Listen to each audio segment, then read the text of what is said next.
This video is a little more personal than the other ones that come in this series, as soon as I got this game, I was fixated on getting this character. This was all I wanted, and this is proof that the longer you wait, the more you'll enjoy something. I don't even have this much playtime on most games. So this video is a little more personal than usual, as this isn't just a character, it was an obsession of mine back when the game released. I think the main thing that drew me to this character when I was little was the look. It's an orange in a suit of armor, like that's cool. Iron is a fairly novel character as well, with a single shot clip and at launch the ability to one-hit imps, which made him feel pretty powerful and very fun to play. He was similar to Tank Commander in that respect, only Iron had two gimmicks, a single shot clip and a tank gimmick. Tank variant plus being a Citron equals 260 max HP, a lot. Though, is Iron actually as good as his reputation states? Or is he nothing more than mediocre? Well, let's find out. Alright guys, welcome back to Garden Warfare 2, and welcome back to the Legendary series, and today we are, of course, going to be playing the one, the only, Iron Citron. This is quite a special episode for me in particular, because if we have a look at this, as implied by the intro, this is going to be a bit more of a personal tale, although I will, of course, go into the character's objective traits and see how good he is, but I'm sure you'll see what I have to say. I'm sure. Yeah, we might not get around to it. Who knows? God, remember when this guy used to one-hit imps? God, do you remember those days of one-hitting imps? Oh. Well. Oh, God, no. Oh, no. They just all ignored me. I mean, imps still aren't an issue. Oh no, I can't one-hit them. Guess I'll just have to two-hit them instead. Oh! Okay, that didn't touch me. Can we get a slow-mo replay, please? I mean, we did alright. We joined late, to be fair, so... Yeah, I definitely need to warm up with this character. It's not like Toxic Brains, where you could just jump in after not playing him for a year and just dominate. Oh boy, am I looking forward to that Toxic Brains video. I know I've been mentioning him quite a lot in these videos, but he'll come. Not the point. Please, anything but my beloved point.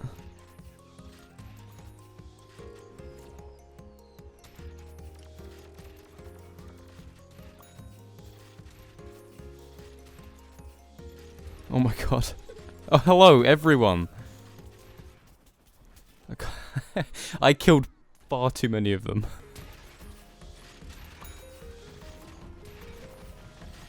Just fell on this guy's head.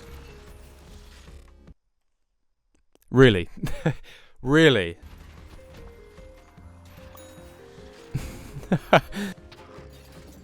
Quick, preserve my... I don't even have a kill streak, but go! Okay, we are flying through this match. Like, this is the last point already. Okay, now we're in, like, an enclosed space. I can actually play to Iron Citron's strengths. Yo-ho-ho!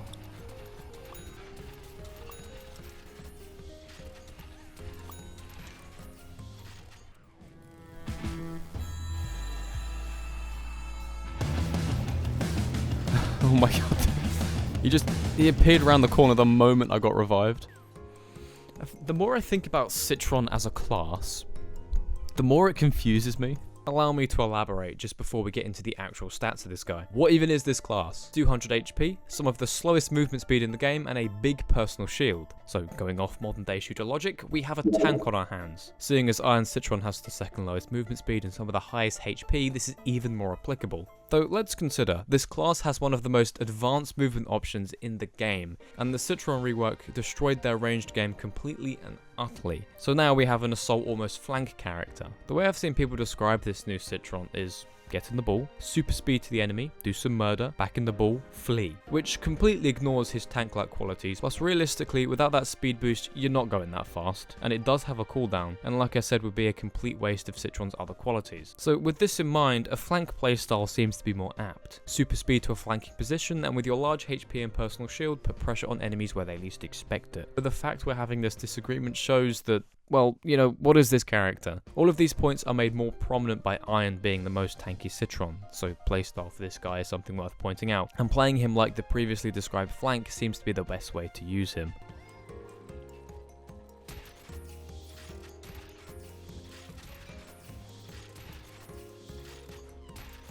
Oh, if that had killed him. I pressed respawn at the worst moment. But it's fine. We're now at this point. I might have nicked that.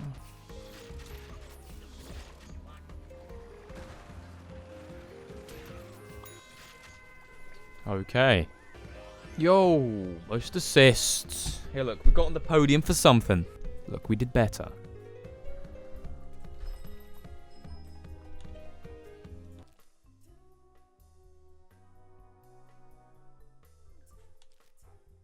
Wait. Okay, we still got like a legion of camping foot soldiers. Mate, there's an entire game for doing that. Oh, we both had the same idea.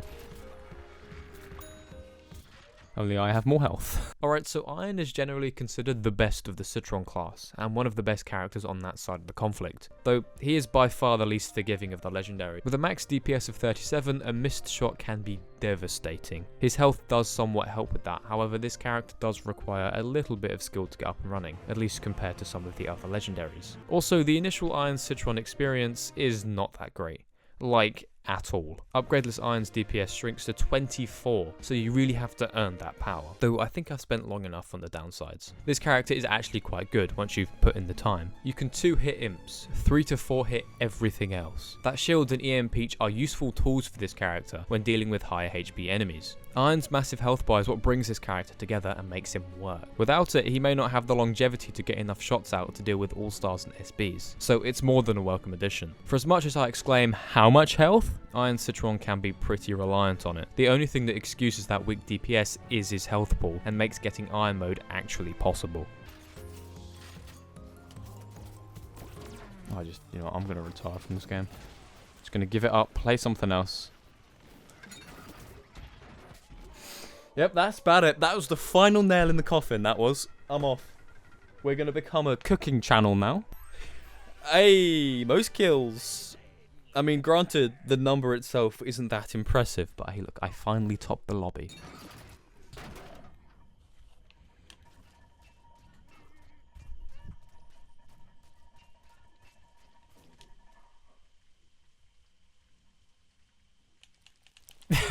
Yes! I have got every single piece of customization from sticker packs.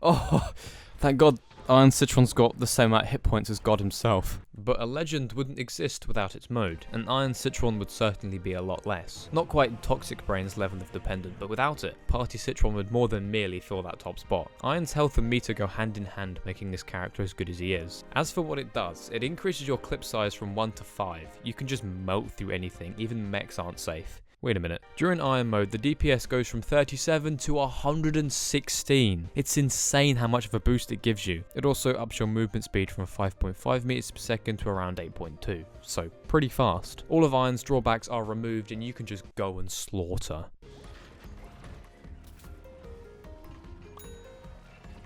Well, okay.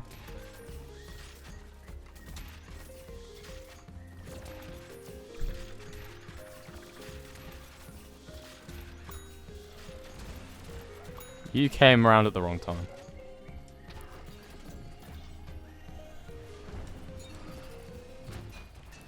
Okay, I forgot about the dumb invisible hitbox there.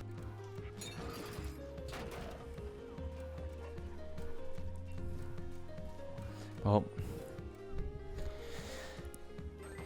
Let's go. Highest vanquishes and one to be somewhat proud of. Let's go. Let's buy a wondrous pack of greatness. Oh wait, they don't exist. So, Iron is a little more complicated than your average legendary. Low DPS and movement speed really put a lot of pressure on that health pool. Though when Iron mode is brought into the picture, the competition doesn't even exist. As good as people say though, for the most part. I feel like when you start comparing him to other legendaries and even some regular characters, especially on the zombie side, he does start to feel a bit weaker. And honestly, calling him the best plant legendary is a bit generous as well. Partycorn is a serious contender for that spot in my opinion. He's good, but Toxic Brain's good? G7 good? Not really. This guy is a very delicate balance of health, DPS and meter. Caught in the wrong situation, SBs and All-Stars can be quite tricky to deal with. So overall, I would say a pretty decent character.